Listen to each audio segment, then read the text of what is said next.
జిల్లాలోని మాక్లూరు మండలంలో ఒక దారుణ ఘటన చోటు చేసుకుంది. దార్మోరా గ్రామంలో ఇద్దరు యువకులను దారుణంగా హత్య చేశారు. ఈ ఘటన స్థానికంగా కలకలం రేపింది. పోలీసులు తెలిపిన వివరాల ప్రకారం ఈ హత్యకు కారణం ఒక వివాహేతర సంబంధం.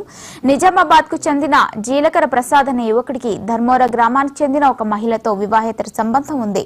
నిన్న రాత్రి ప్రసాద్ తన స్నేహితుడితో కలిసి గ్రామానికి వెళ్లగా మహిళా బంధువులు వారిని పట్టుకుని దాడి చేశారు. వారి కళ్లల్లో కారం చల్లి ఇనుపరాడ్లతో తీవ్రంగా కొట్టారు. ఈ దాడిలో ప్రసాద్ అక్కడికక్కడే మరణించగా అతని స్నేహితుడు ఆసుపత్రికి తరలిస్తుండగా మార్గమధ్యంలో చనిపోయాడు. పోలీసులు కేసు నమోదు చేసి దర్యాప్తు చేస్తున్నారు.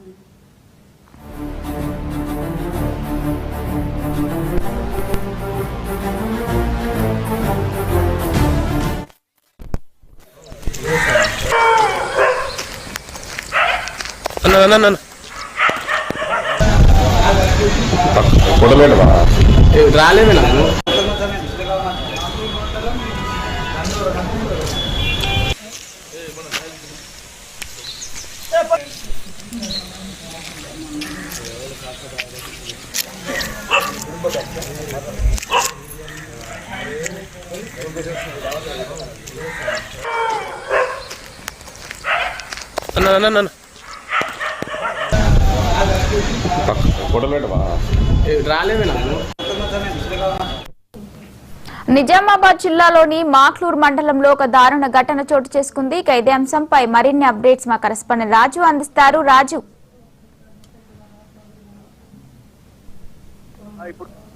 రేపింది మాక్లూరు మండల కేంద్రానికి చెందిన మాక్లూరు మండల కేంద్రంలో ఇద్దరు యువకులను అతి దారుణంగా గ్రామస్తులు హత్య చేసిన సంఘటన అయితే చోటు చేసుకుంది. నిజాంపర్ కు చెందిన ఇద్దరు వ్యక్తులు రాత్రి మాక్లూరు మండల కేంద్రంలోని గ్రామానికి వెళ్లారు. అయితే గ్రామస్తులు వారిని పట్టుకొని దారుణంగా అతి కిరాతకంగా కాళ్ళు చేళ్లు కట్టేసి మరి హత్య చేసిన సంఘటన ప్రస్తుతం అయితే మృతదేహాలు నిజామాబాద్ నగరంలోని మార్చరికి చేరుకున్నాయి. అయితే అందులో యువకుల్లో ఒకతనికి ఆ గ్రామానికి చెందిన మహిళతో ఎఫ్ఐఆర్ ఉండడమే ఇందుకు కారణంగా అయితే తెలుస్తోంది. దీన్ని సాకుగా చూపిస్తూ గ్రామస్తులందరూ కూడా వారిపై రాత్రి కళ్ళల్లో కారం చల్లి వారి కాళ్ళు చేయులు కట్టేసి అతి దారుణంగా కిరాతకంగా హత్య చేశారు. మాక్లూరు మండలంలో ధర్మోర గ్రామానికి వీరిద్దరైతే యువకులు వెళ్లారు. వాళ్ళిద్దరు కూడా గౌతమ్ నగర్ కు చెందిన ప్రసాద్ అతని స్నేహితుడు ఇద్దరు కలిసి అక్కడికి బండి పైన వెళ్లారు. కాగా అక్కడ వెళ్లిన తర్వాత గ్రామస్తులు వారిని పట్టుకొని అక్రమ సంబంధాన్ని సాకుగా చూపిస్తూ అతి దారుణంగా హత్య చేశారు. అయితే ఇందులో ప్రసాద్ కు కొంత నేర చరిత్ర ఉంది.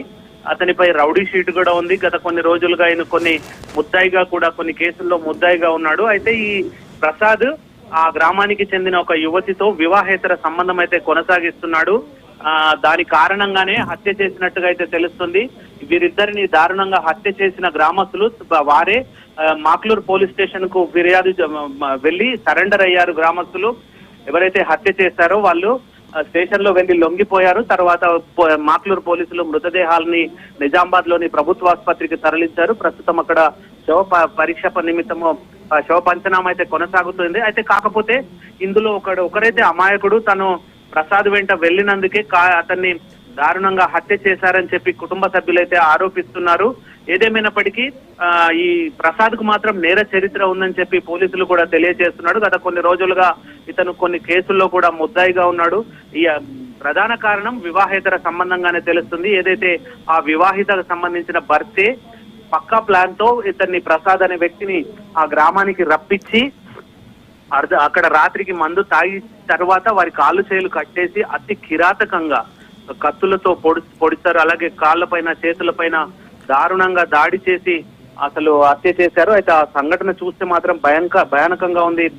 పోలీసులు ప్రస్తుతం ఇంకా విచారణ అయితే కొనసాగుతుంది. గ్రామస్తులు వాళ్ళే స్వయంగా మాక్లూరు పోలీస్ స్టేషన్ కు వెళ్లి లొంగిపోవడంతో ఇంకా దీనికి సంబంధించి ఇదేనా ఇంకా కారణాలు ఇంకేమైనా ఉన్నాయా అనే కోణంలో కూడా పోలీసులు ప్రస్తుతం అయితే అక్కడ విచారణ అయితే చేపట్టారు.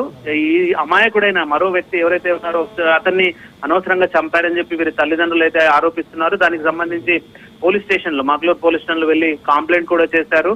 ఎవరైతే ఈ దాడిలో పాల్గొన్నారో వాళ్ళందరినీ కఠినంగా శిక్షించాలని చెప్పి ఈ ప్రసాద్ అండ్ అతని ఫ్రెండ్ వారి కుటుంబ సభ్యులైతే ప్రస్తుతం డిమాండ్ చేస్తున్నారు. ప్రస్తుతం పోలీసులు అక్కడ ఎలాంటి సంఘటనలు జరగకుండా పికెట్ కూడా ఏర్పాటు చేశారు, భారీ బందోబస్తు కూడా ఏర్పాటు చేశారు.